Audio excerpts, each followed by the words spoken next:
Hello प्यारो, स्वागत है आप सभी का एक्सपी क्लासेस में। मेरा नाम है मुकुंद और आज हम लोग शुरुआत करने वाले हैं कक्षा 10 की मैथ के अंतर्गत प्रश्नावली 1.2। 1.1 में कंप्लीट करा चुका हूं, वहां पर पूरा कॉन्सेप्ट मैंने अच्छी तरीके से क्लियर करा है और इसके अलावा एनसीईआरटी के जो आपके क्वेश्चन है वो भी हुए हैं। साथ में मैंने कुछ एक्स्ट्रा क्वेश्चन भी लिए हैं जो कि आपके बोर्ड एग्जाम के लिए महत्वपूर्ण थे, वो 1.1 में कवर में करा चुका हूं। अभी हम लोग देखने वाले 1.2।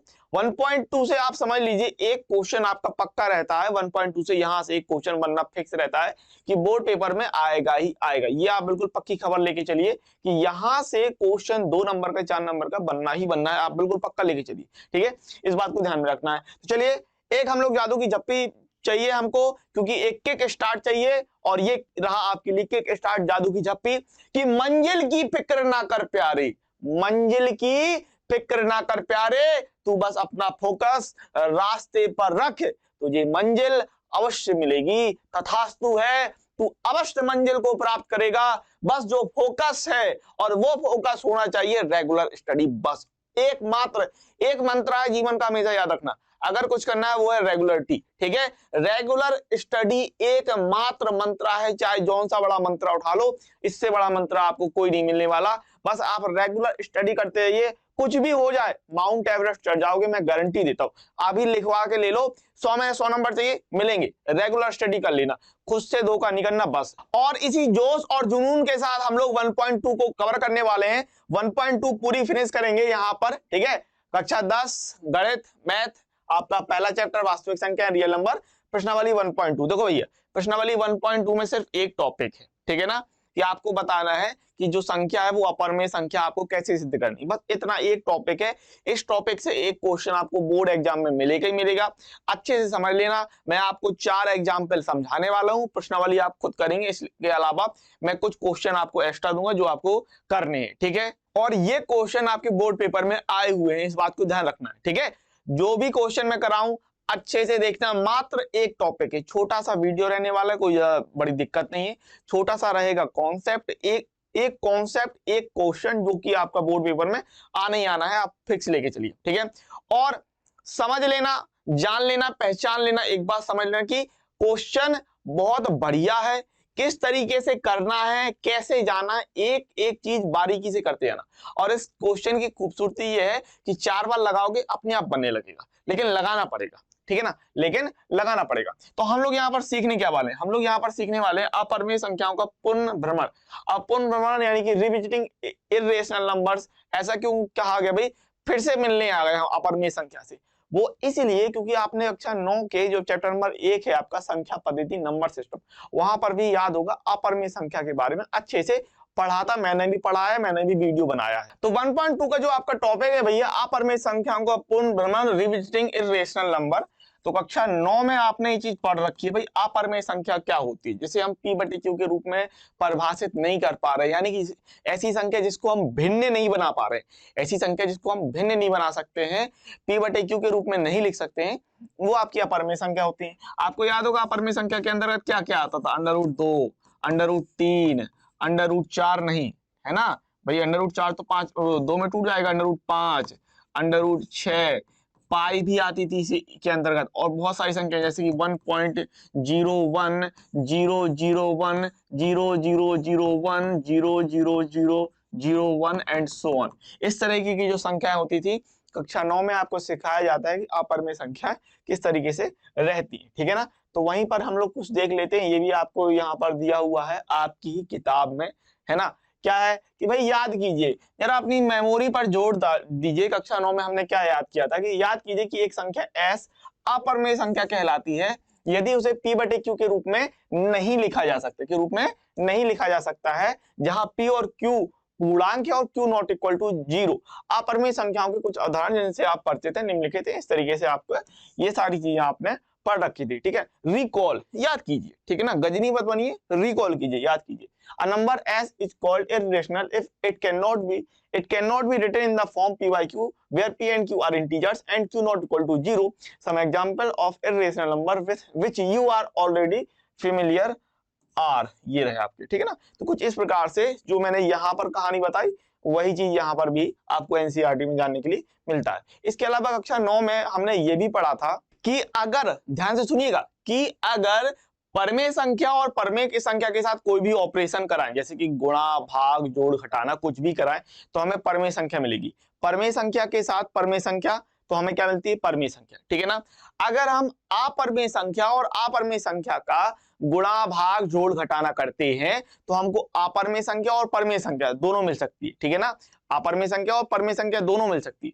वहीं पर अगर हम परमेय और अपरमेय का जो है ऑपरेशन कराएं, परमेय और अपरमेय का ऑपरेशन कराएं, जैसे गुणा, भाग, जोड़, घटाना, तो उस केस में हमको अपरमेय संख्या प्राप्त होती थी, ठीक है। ये कक्षा 9 में आपको बताया जाता है, इस पर पूरा आपका टॉपिक है। तो यही चीज यहाँ पर भी है कि कक्षा 9 में हमने बताया था कि आपने पढ़ा था कि एक परमेय संख्या और एक अपरमेय संख्या का योग या अंतर एक अपरमेय संख्या होता है, ठीक है ना।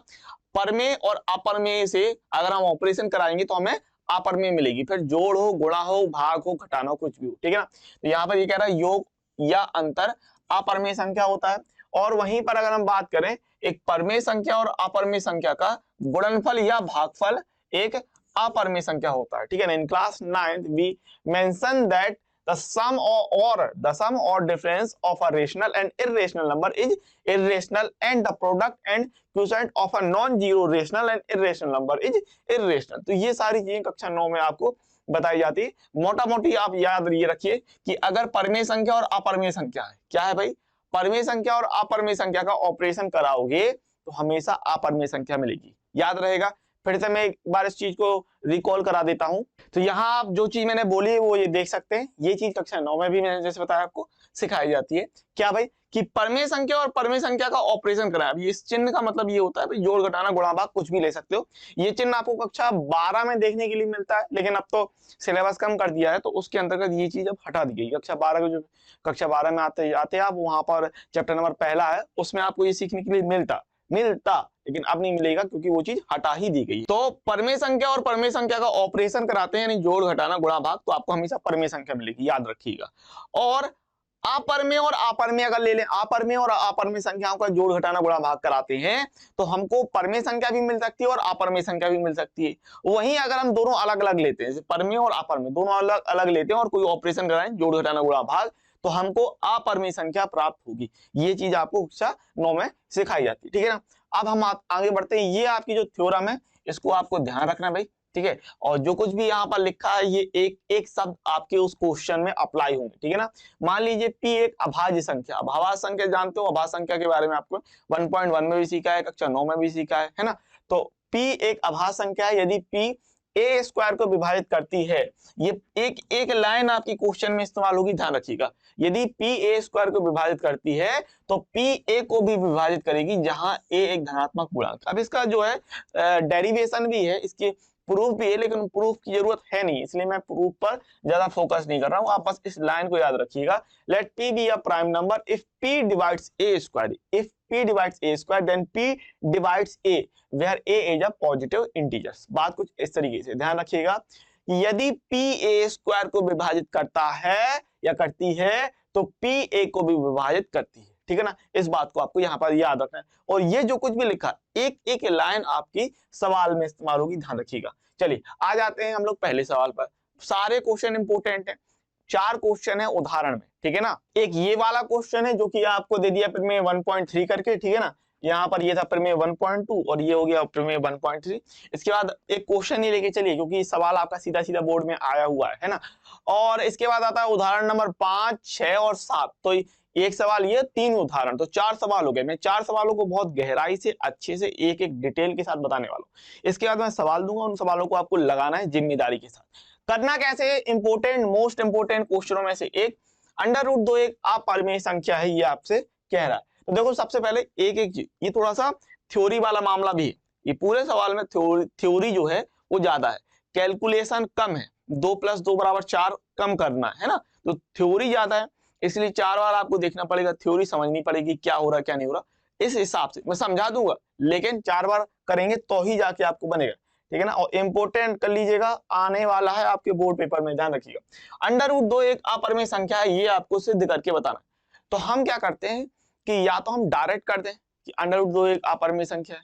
अब डायरेक्ट के लिए आपके पास ऑप्शन ये होता है कि आप बता रहे हैं √2 = 1.4145 और सो ऑन, ये गिनती चालू ही रहती है, यानी कि यह अशांत अनावृत्ति संख्या है, अशांत अनावृत्ति दशमलव है, इसलिए ये अपरिमेय संख्या है।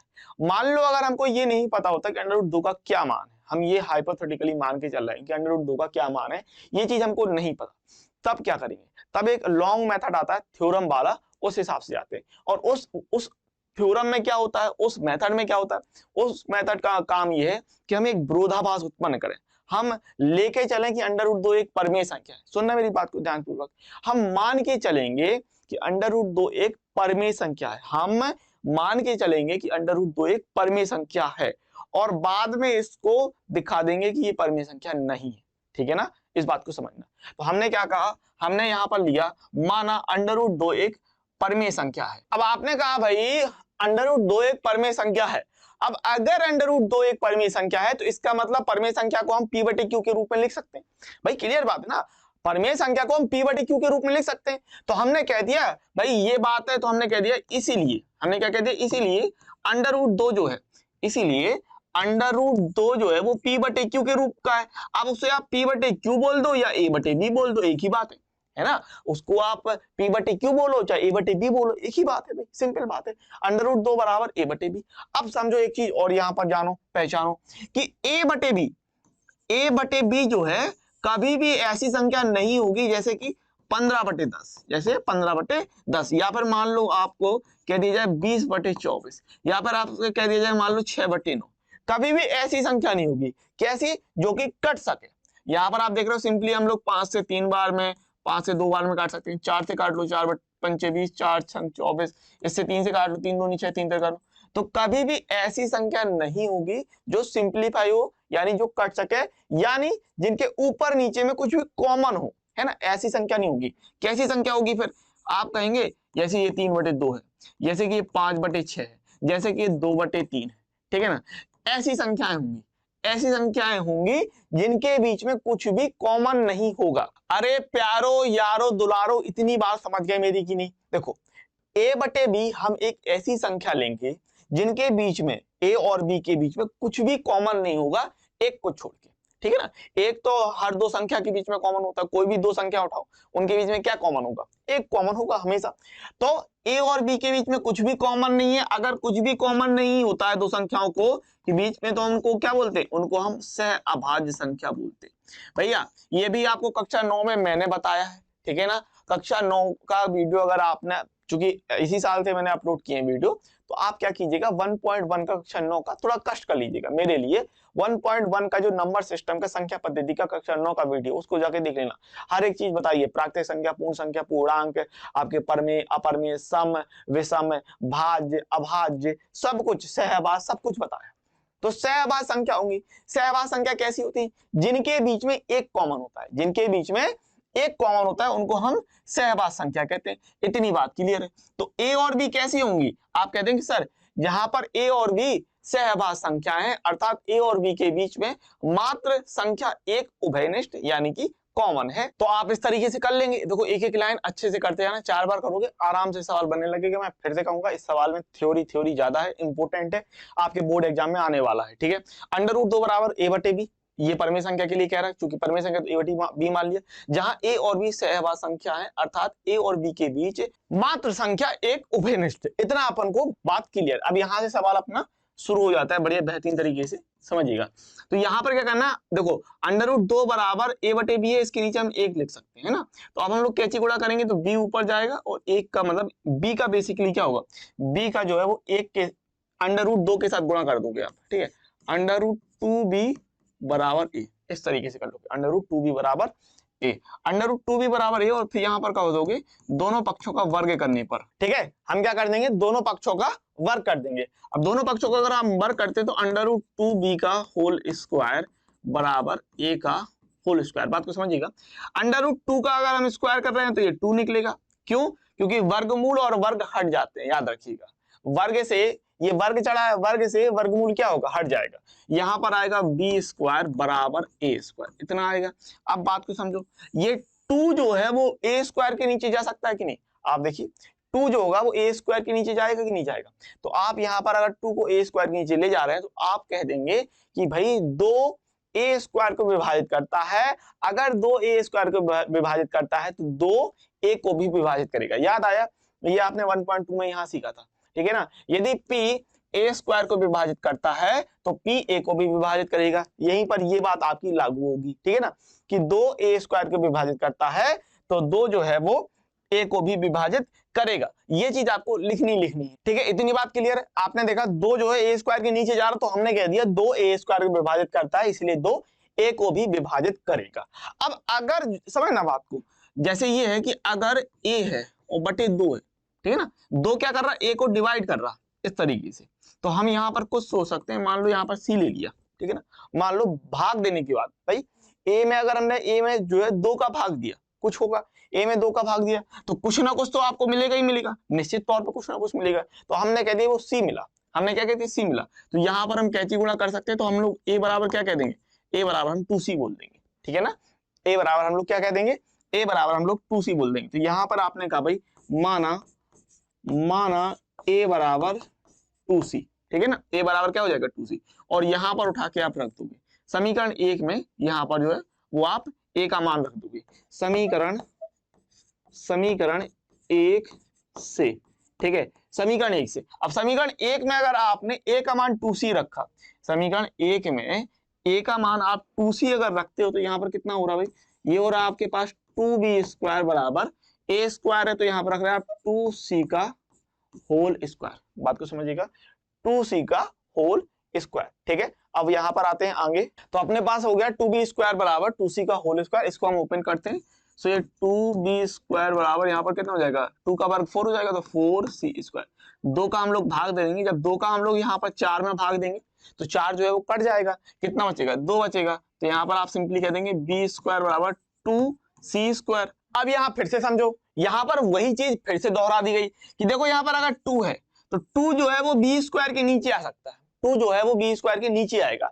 अब अगर 2b स्क्वायर के नीचे आ रहा तो 2 जो है b स्क्वायर को विभाजित कर रहा, 2 b स्क्वायर को विभाजित कर रहा है, इसका मतलब 2 b को भी विभाजित करेगा। तो यहाँ पर फिर से हम वही चीज लिखने वाले हैं, ठीक है। ये बात क्लियर है कि चूंकि 2 b स्क्वायर को विभाजित करता है ना भाई, 2 जो है वो b स्क्वायर के नीचे आ सकता है ना, तो 2 b स्क्वायर को विभाजित कर रहा है, इसीलिए 2 b को भी विभाजित करेगा। अब एक बात समझो, जो 2 है वो भी b स्क्वायर को विभाजित कर रहा है, ये 2 b को भी विभाजित कर रहा, और आपने ये देखा कि जो 2 है वो a को भी विभाजित कर रहा। इसका मतलब क्या हुआ, यहां पर आपने ये देखा था, यहां पर आपने देखा था कि a और b सहभाज्य संख्या, ये आपने लेके चला, लेकिन अभी आप ये कह रहे हो कि जो है a को भी 2 विभाजित कर रहा और b को भी 2 विभाजित कर रहा। बात समझ लेना, यहां पर a अपॉन b है, ठीक है ना, a upon b।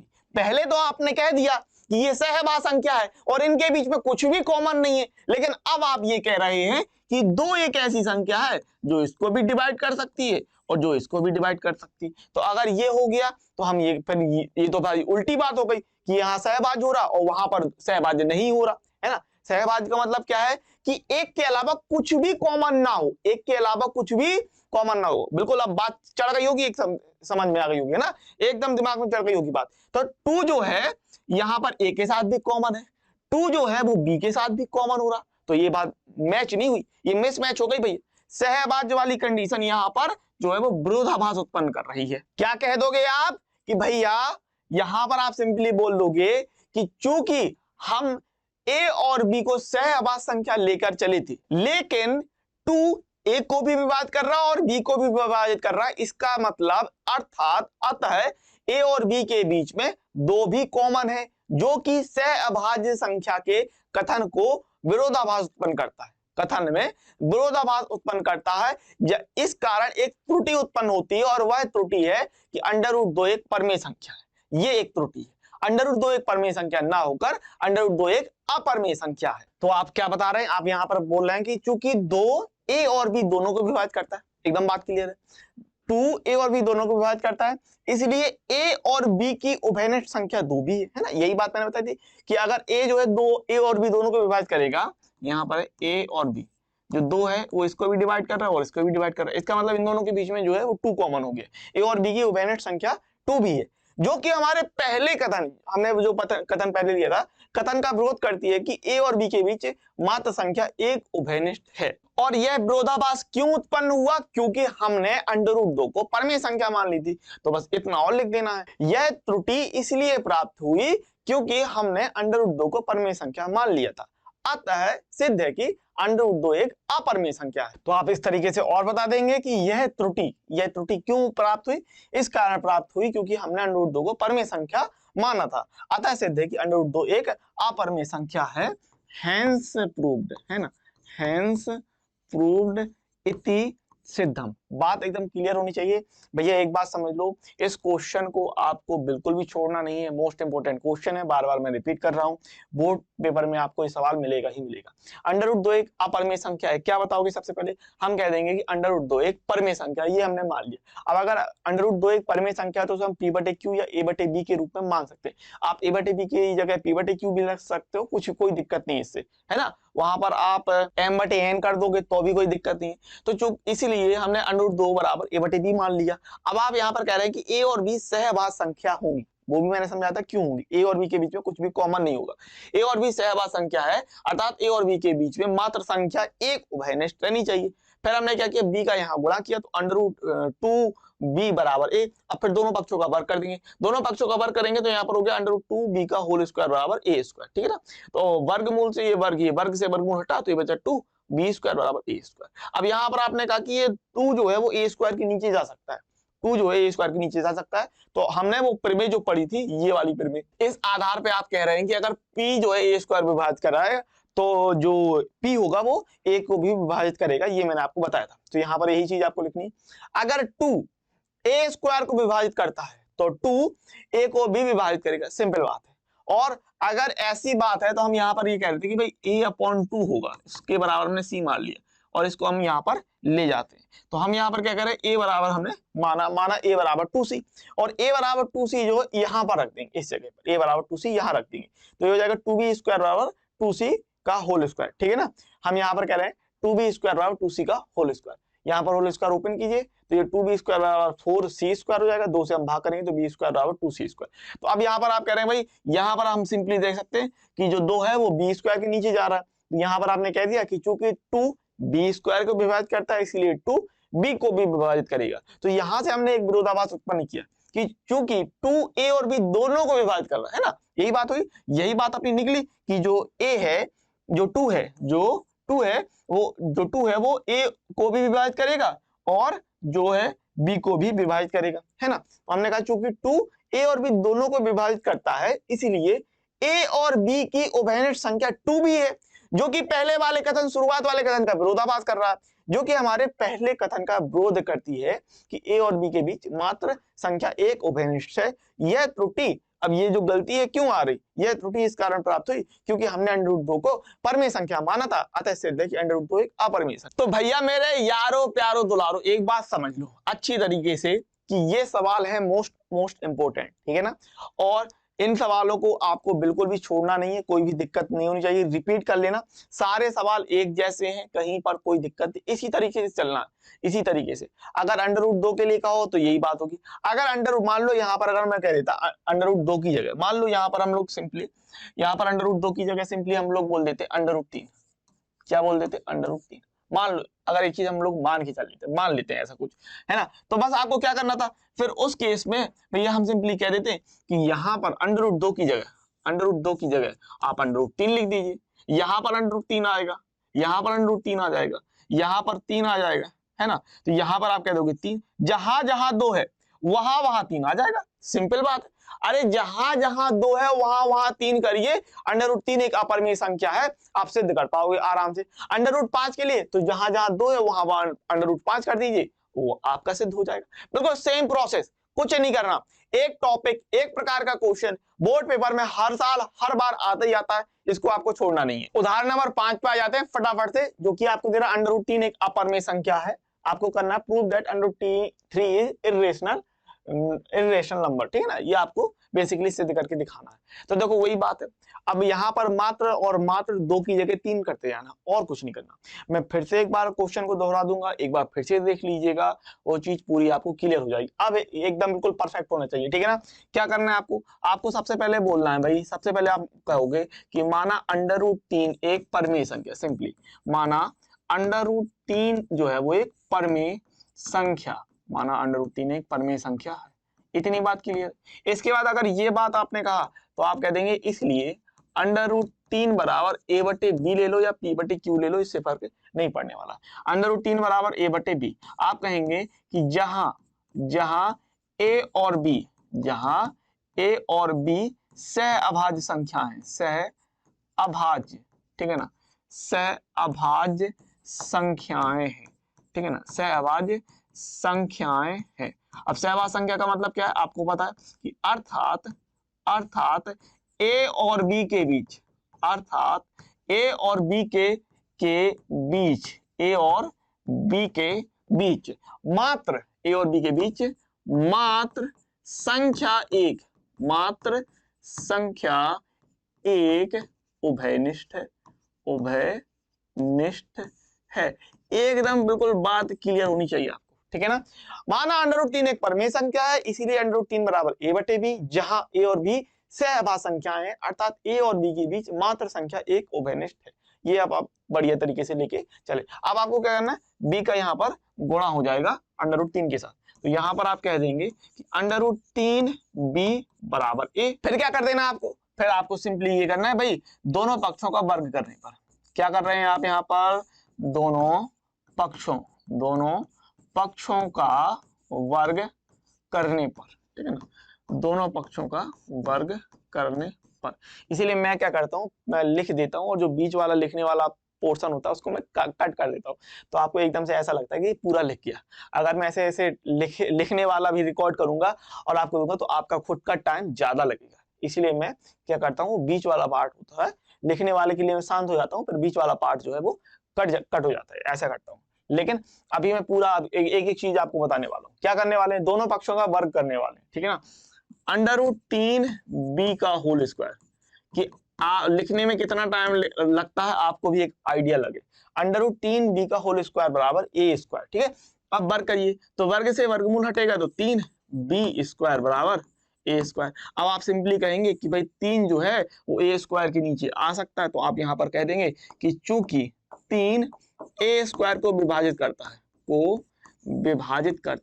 3 A square को विभाजित करता है, ठीक है, ये आप बोल देंगे। फिर आप कह देंगे इसलिए अगर ए स्क्वायर को कर रहा है इसलिए 3 ए को भी विभाजित करेगा, है ना, विभाजित, क्लियर बात है, विभाजित करेगा। और अगर ऐसा हो रहा है तो हम क्या कह देंगे भाई, ऐसा हो रहा है तो हम ये बोलेंगे कि भाई ए बटे 3 है, ए बटे 3 है, क्योंकि जो 3 है वो ए को विभाजित करता है, विभाजित करना डिवाइड कर रहा है, 3 का भाग ए में जा रहा है तो ए बटे 3, और इसके बराबर हम लोगों ने कुछ मान लिया तो यहाँ पर इसको ले लेंगे, तो ए बराबर हम बोल देंगे 3c। ए बराबर हमको क्या बोलना है, हमने माना, यहाँ पर आपने कहा भाई माना ए बराबर 3c, इसको हम समीकरण नंबर 1 बोल देंगे और ये वैल्यू उठा के यहाँ पर रख देंगे, ठीक है। समीकरण 1 से, समीकरण 1 क्या भाई, 3b स्क्वायर बराबर ए स्क्वायर था, ए की जगह 3c रखना है, तो 3c का होल स्क्वायर, ठीक है। इतनी बात क्लियर है आपको, है ना। चलिए तो ये कितना मिल जाएगा हमको, 3b स्क्वायर बराबर ये हो जाएगा 9c स्क्वायर। अब यहाँ से 3 से जो है वो 9 कट जाएगा तो 3 बचेगा। हमारे पास कितना था, हमारे पास था 3b स्क्वायर बराबर 9c स्क्वायर, 3 से आप भाग देंगे तो b स्क्वायर बराबर आप कह रहे हैं 3c स्क्वायर। इसका मतलब 3 का भाग b स्क्वायर में जा रहा है, तो आप यहाँ पर कह देंगे सिंपली, क्या कह देंगे कि 3b स्क्वायर को विभाजित, है ना, विभाजित करता है। एकदम क्लियर है बात, है ना। 3b स्क्वायर को विभाजित करता है, इसलिए 3b को भी विभाजित, है ना, डिवाइड करेगा, बिल्कुल करेगा, है ना, विभाजित करेगा। इतनी बात एकदम परफेक्ट तरीके से आपको क्लियर होनी चाहिए। 3 बी स्क्वायर को विभाजित करता है, इसलिए 3 बी को भी विभाजित करेगा। और अगर ऐसा हो रहा है तो हम कह देंगे भाई जो हमारा पहला कथन है उसका जो है वो विरोध उत्पन्न हो रहा है। क्या बोल देंगे कि चूंकि 3 ए और बी, 3 ए और बी दोनों को विभाजित करता है, ए और बी दोनों को विभाजित, ए और बी दोनों को विभाजित, ठीक है ना, दोनों को विभाजित करता है। ठीक है, इतनी बात क्लियर है। दोनों को विभाजित करेगा, इसलिए ए और बी का उभयनिष्ठ संख्या, ए और बी की उभयनिष्ठ संख्या, ए और बी की उभयनिष्ठ संख्या, ठीक है, ए और बी की उभयनिष्ठ संख्या, ए और बी की उभयनिष्ठ संख्या क्या हो जाएगी, ए और बी की उभयनिष्ठ संख्या 3 भी होगी, है ना, 3 भी होगी। अब यह हमारे पहले कथन का विरोध उत्पन्न करता है या विरोधाभास उत्पन्न करता है कि ए और बी की उभयनिष्ठ संख्या मात्र 1, ए और बी की उभयनिष्ठ संख्या 3 भी है, और जो कि हमारे ठीक है ना, जो कि हमारे पहले कथन का विरोध करती है, का विरोध करती है, जो कि हमारे पहले कथन का विरोध करती है कि ए और बी की उभयनिष्ठ संख्या, ए और बी की उभयनिष्ठ संख्या मात्र 1 है ना, संख्या मात्र 1 है। क्लियर बात है कि जो कि हमारे पहले कथन का विरोध करती है कि ए और बी की उभयनिष्ठ संख्या मात्र 1 है। और ऐसा क्यों हुआ? क्योंकि यह त्रुटि इस कारण उत्पन्न हुई क्योंकि हमने √3 को परमेय संख्या मान लिया था। यह त्रुटि, ठीक है, यह त्रुटि इस कारण प्राप्त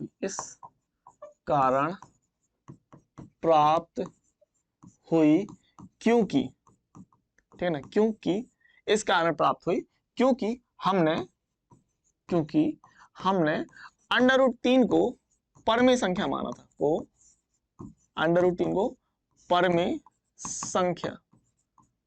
संख्या माना था, ठीक है ना, परमेय संख्या माना था। एकदम बात क्लियर है ना। तो अगर हमने इसको √3 को परमेय संख्या माना था तो हाँ हम कह देंगे कि अतः सिद्ध है कि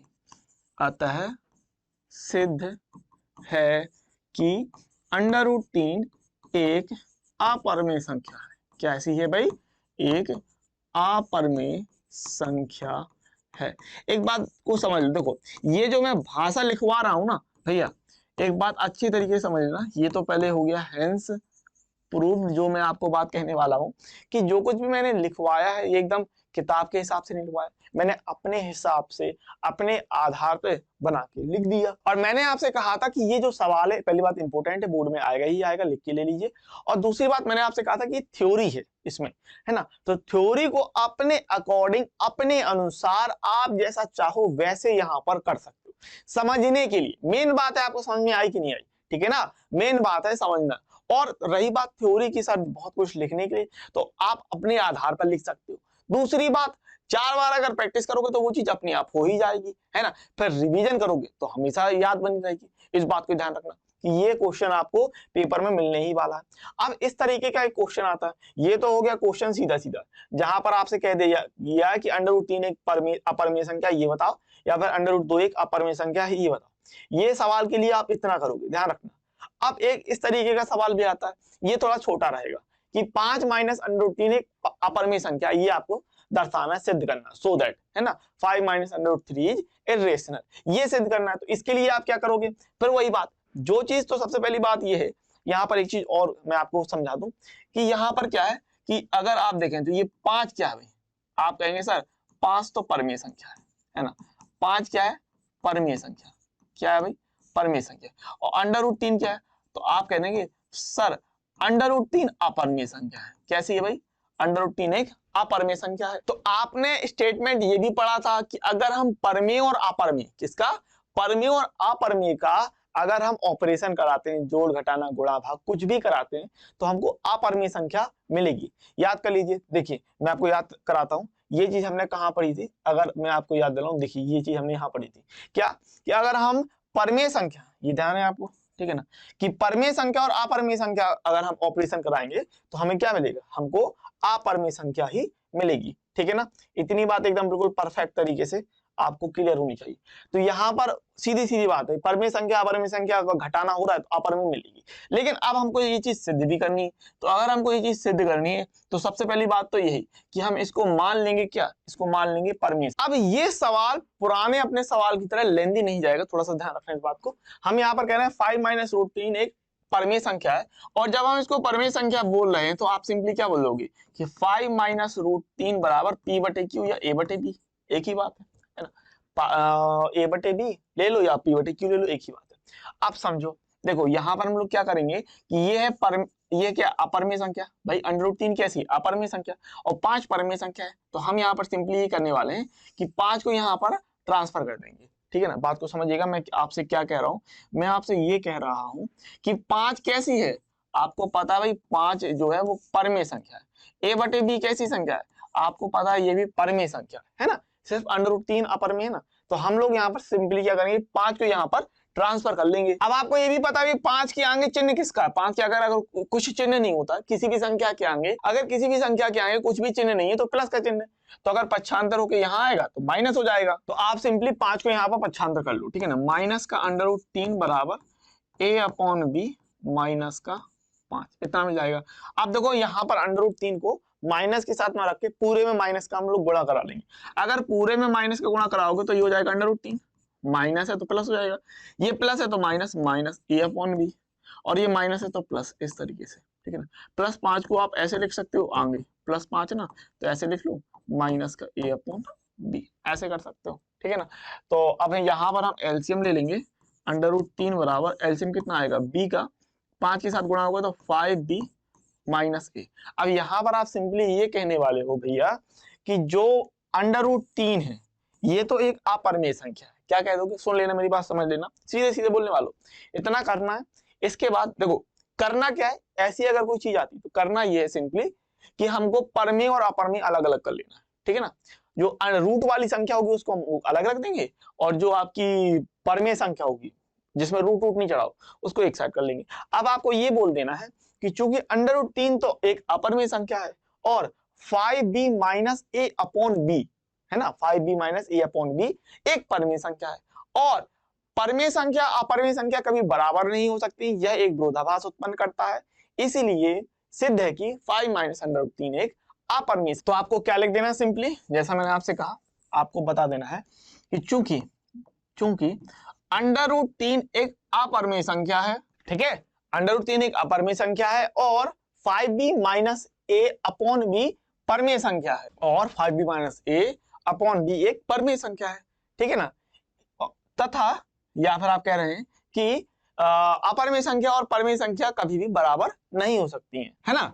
इतनी बात क्लियर है कि भाई अपरिमेय संख्या और परिमेय संख्या कभी भी बराबर नहीं हो सकती, जो कि एक इस कारण यह एक विरोधाभास उत्पन्न करता है, या फिर इसको समीकरण नंबर 1 मान लो, ठीक है ना, और यहाँ पर लिख सकते हैं, इसीलिए समीकरण 1 एक विरोधाभास उत्पन्न करता है, समीकरण 1 एक विरोधाभास उत्पन्न करता है। अब सीधे लिख देंगे कि अतः सिद्ध है कि 5 - √3 एक अपरिमेय संख्या है, अतः सिद्ध है कि 5 - √3 एक अपरिमेय संख्या है, इतना आपको बता देना। तो हेंस प्रूव्ड, ठीक है, ये अपना कहानी इस तरीके से हो जाएगी कि माना 5 - √3 एक परिमेय संख्या है, बराबर A/B मान लिया, और रूट वाली संख्या को एक तरफ कर देना, बस ये करना है आपको।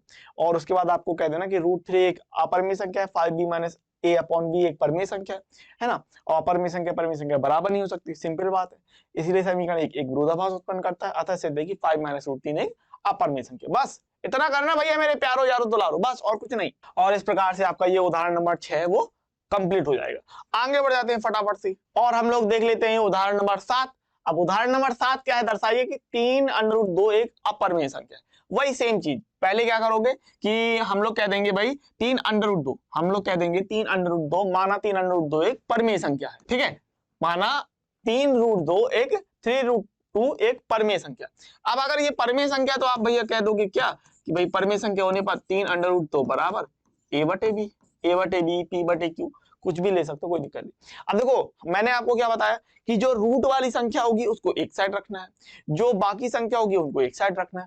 तो यहाँ पर देखो 3 का गुणा है, अब 3 का गुणा है तो क्या करोगे, 3 का यहाँ पर भाग हो जाएगा सिंपली, 3 का भाग हो जाएगा तो आप यहाँ पर कह दोगे सिंपली कि अंडर रूट 2 बराबर a upon 3b, a upon 3b। अब यहाँ से आप क्या क्या दोगे, सिंपल बात है कि अंडर रूट 2, चूंकि अंडर रूट 2 एक अपरिमेय संख्या है और a बटे 3b एक परिमेय संख्या है, और परिमेय संख्या अपरिमेय संख्या कभी बराबर नहीं हो सकती, इसलिए यह एक विरोधाभास उत्पन्न करता है।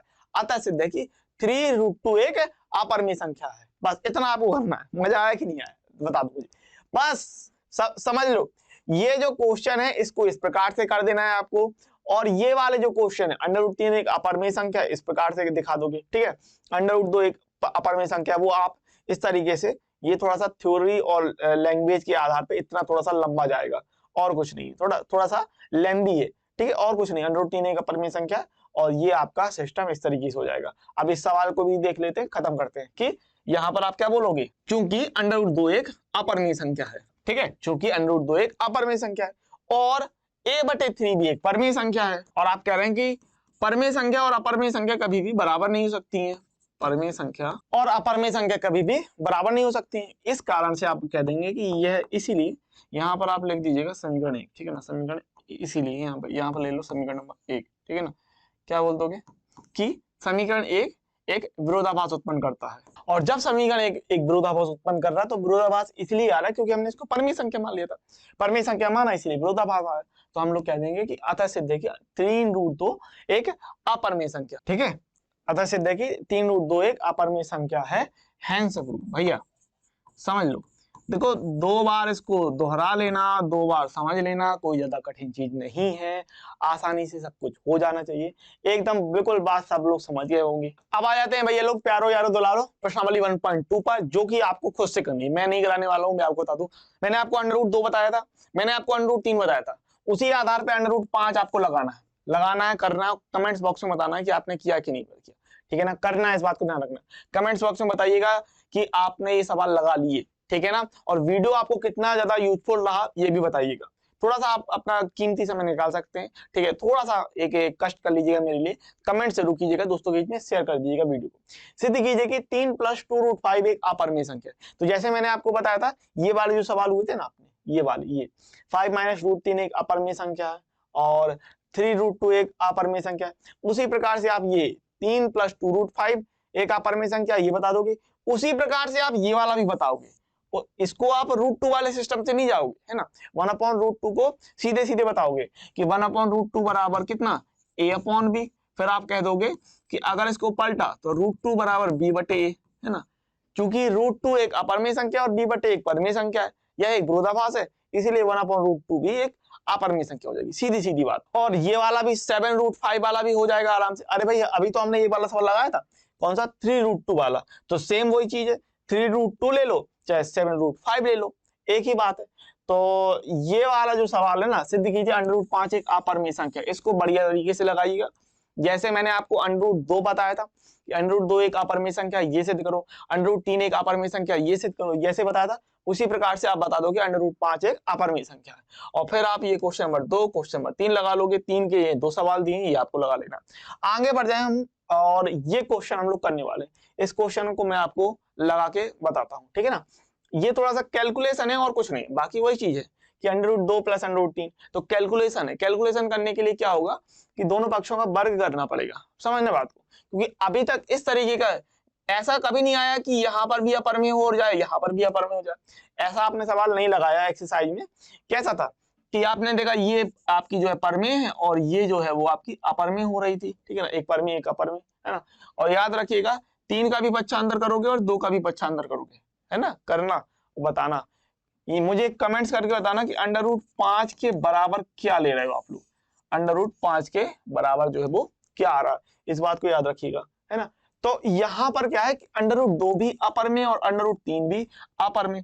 तो अब कैसे करेंगे तो समझेंगे। सबसे पहली बात तो यही आएगी कि √2 + √3 को हम एक परिमेय संख्या बोल देंगे, ठीक है, माना √2 + √3 एक परिमेय संख्या है। अब इसको अगर आपने परिमेय संख्या मान लिया तो आप कहेंगे भाई √2 प्लस √3 बराबर a बटे b। अब इसमें से कुछ भी यहाँ पर तो ट्रांसफर होने से रहा, यहाँ से कुछ भी ट्रांसफर नहीं होगा, तो आप क्या करेंगे भाई, अब करेंगे दोनों पक्षों का वर्ग कर दोगे। क्या कर दोगे भाई, आप यहाँ पर कहोगे कि दोनों पक्षों का वर्ग करने पर, अब दोनों पक्षों का अगर हम वर्ग कर रहे हैं तो वर्ग करने पर हमें क्या मिलने वाला है, √2 प्लस √3 का स्क्वायर बराबर a अपॉन b का स्क्वायर। ठीक है, √2 प्लस √3 का स्क्वायर बराबर a बटे b का स्क्वायर, ये कर देंगे। अब देखो आपको होल स्क्वायर पता होना चाहिए भाई, इतना तो आपको पता होना चाहिए, ये कक्षा 6, 7, 8 से आप सीखते आ रहे हो। किसको याद है, सबको याद है ना? हाँ, ये बताना मुझे किसको याद नहीं है भाई, बता देना, बहुत मार पड़ेगी अगर याद नहीं है तो ये सब याद करना। a प्लस बी का होल स्क्वायर, मैंने आपसे कहा था कि आप 1 से 30 तक वर्ग याद कीजिए, 1 से 15 तक घन याद कीजिए, 2 से 20 तक पहाड़े याद हो। ठीक है, याद रखिएगा a प्लस बी का whole square a square plus b square plus 2ab है ना, a square plus b square plus 2ab। Clear बात है ना? तो इसको अप्लाई करेंगे यहाँ पर, यानी a स्क्वायर √2 का स्क्वायर प्लस √3 का स्क्वायर है ना, फिर 2ab, 2 √a यहाँ पर आएगा भाई √2 और √3, और ये कितना आ जाएगा, a स्क्वायर बटे बी स्क्वायर। तो अब हमें क्या मिलने वाला है, √2 का वर्ग कितना हो जाएगा, ये 2 हो जाएगा, √3 का वर्ग कितना हो जाएगा भाई, 3 हो जाएगा। आप कहेंगे ये हो जाएगा 2, और √2 और √3 का क्या हो जाएगा, गुणा हो जाएगा। √2 और √3 का गुणा होगा तो हो जाएगा √6 बराबर a square upon b square. अच्छा, यहाँ पर कितना हो रहा है, ये हो रहा 5 प्लस 2 √6 बराबर a square upon b square. सबसे पहले 5 प्लस का है, इस तरफ पंचांतर होगा तो माइनस हो जाएगा, तो जाएगा 2 √6 बराबर a square upon b square minus का 5। इतनी बात क्लियर है। अब यहाँ पर आप सिंपली एलसीएम लोगे तो बी स्क्वायर एलसीएम आएगा, ये हो जाएगा हमारे पास a स्क्वायर माइनस का 5 बराबर 2 √6। अच्छा, 2 का गुणा हो रहा है √6 के साथ, तो हम यहाँ पर 2 का भाग कर देंगे सिंपली। ठीक है ना भाई, बात को समझिएगा कि 2 का है गुणा तो यहाँ पर 2 का भाग होगा, यानी 2b स्क्वायर के साथ चला जाएगा सिस्टम। तो आप कह देंगे सिंपली √6 बराबर कितना, a स्क्वायर माइनस, अच्छा यहाँ पर ये जो लासा लेंगे b स्क्वायर का, तो b स्क्वायर का गुणा हो जाएगा ना 5 के साथ, तो यहाँ जाएगा 5b स्क्वायर है ना। तो √6 बराबर a स्क्वायर माइनस का 5b square 5b square upon, ठीक है, कितना a square minus 5b square upon, और ये 2 भी जाएगा b स्क्वायर के साथ, तो 2b स्क्वायर। तो भैया अब ये सिस्टम अपना कंप्लीट हो गया कि रूट वाला सिस्टम एक तरफ और बाकी सिस्टम एक तरफ। बाकी आपको वही सब कुछ लिख देना कि √6 एक अपरमेय संख्या है और a square minus 5b square upon 2b square एक परमेय संख्या है। परमेय संख्या अपरमेय संख्या बराबर नहीं हो सकती, जो कि एक विरोधाभास उत्पन्न करता है। इसीलिए सिद्ध है किया था, सिद्ध है कि √2 प्लस √3 भी एक अपरमेय संख्या है। इतनी बात क्लियर है, ये समझ गए कि नहीं? रिपीट कर लेना, समझ लेना, ठीक है ना। यहाँ पर ध्यान रखना कि चूंकि दोनों में √2 प्लस √3 था, तो हमें दोनों पक्षों का क्या करना पड़ा, वर्ग करना पड़ा। ठीक है, तो इतना आप और लिख देंगे कि √6 अपरमेय संख्या है और a square minus 5 square upon 2b square एक परमेय संख्या है, जो कि आप कभी भी बराबर नहीं हो सकती। परमेय संख्या अपरमेय संख्या बराबर नहीं हो सकती, ठीक है ना। यह एक विरोधाभास उत्पन्न करती है, अतः सिद्ध है कि √2 प्लस √3 एक अपरमेय संख्या है, हेंस प्रूव्ड। ठीक है ना। अब ये सवाल आपको कहाँ एनसीईआरटी किताब में नहीं दिया है ना, बात को समझिएगा। ये सवाल आपको हेंस प्रूव्ड, ये सवाल आपको एनसीईआरटी किताब में नहीं दिया, एनसीईआरटी एग्जाम्पल में दिया। जैसे मैंने आपको बताया था, कुछ एक्स्ट्रा सवाल मैं कराता चलूंगा, वो बढ़िया सवाल था, है ना। तो इसको बढ़िया तरीके से आपने कवर कर लिया, और इस तरीके के आपके 2 सवाल और दिए हैं यहाँ पर। ये था √2 प्लस √3 करके, ये हो गया √3 प्लस √5 करके, एक ही बात है, कर लीजिएगा, है ना। और इसी प्रकार से ये हमने ले लिया कि सिद्ध कीजिए कि √p प्लस √q एक अपरमेय संख्या है, जहां p और q अभाज्य संख्या है। इसको भी कीजिएगा भाई, ये 2 सवाल हैं, बढ़िया तरीके से निपट जाने चाहिए, बढ़िया तरीके से हो जानी चाहिए, इनमें कोई भी प्रॉब्लम नहीं आनी चाहिए। एक बात समझ लो, प्रश्नावली हो जानी चाहिए। मैंने आपको 5 सवाल बताए, ठीक है ना, 4 उदाहरण बताए हैं, इसके अलावा एक एक्स्ट्रा सवाल बताया है। प्रश्नावली आपको करनी है, 2 सवाल मैंने ये दिए हैं, ये भी आपको करने हैं बेहतरीन तरीके से। जैसे आप पढ़ते जाओ उसी प्रकार से हैंड रिटन नोट्स खुद के बनाते जाओ। मैं हमेशा इस बात को बोलता हूँ कि भैया कुछ भी करो, लेकिन अपना पढ़ाई का खुद का नोट खुद के हाथों से बनाओ, ठीक है ना। ये पीडीएफ वगैरह के चक्कर में मत पड़ो, या पीडीएफ की फोटोकॉपी निकालने के चक्कर में मत पड़ो। काम करो ऐसा जो लगे काम जैसा। और जैसे मैंने आपको बताया कि अगर आपको पीडीएफ चाहिए तो हमारा जो टेलीग्राम ग्रुप है, ठीक है, उसको ज्वाइन कर लेना, ठीक है ना। जिस तारीख को ये वीडियो अपलोड हुआ होगा उसी तारीख को इसकी पीडीएफ जो है वो आपको हमारे टेलीग्राम ग्रुप एक्सपी क्लासेस पर मिल जाएगी। टेलीग्राम का जो लिंक है वो डिस्क्रिप्शन में भी दिया हुआ है, वहां से आप जाके देख लीजिए, या टेलीग्राम में सर्च कर लेना एक्सपी क्लासेस। अगर 2-3 ग्रुप हो ना तो लिंक की मदद से है ना वहां से आपको क्लियर हो जाएगा। इसके अलावा आप जो है वो इस नंबर पर भी मुझे व्हाट्सअप कर सकते हैं। याद रखिए कॉल मत कीजिएगा, व्हाट्सअप ही कीजिएगा, व्हाट्सअप कीजिएगा, व्हाट्सअप कीजिएगा। और अगर कोई दिक्कत है तो मुझसे पूछ सकते हो, है ना। तो फिर इसी के साथ मिलेंगे अगले वीडियो में किसी अन्य टॉपिक के साथ। सेकंड चैप्टर के साथ मिलेंगे। अन्य टॉपिक क्या है? सेकंड चैप्टर के साथ मिलेंगे बहुपद के साथ। तब तक के लिए पढ़ते रहिए, खुश रहिए, आगे बढ़ते रहिए।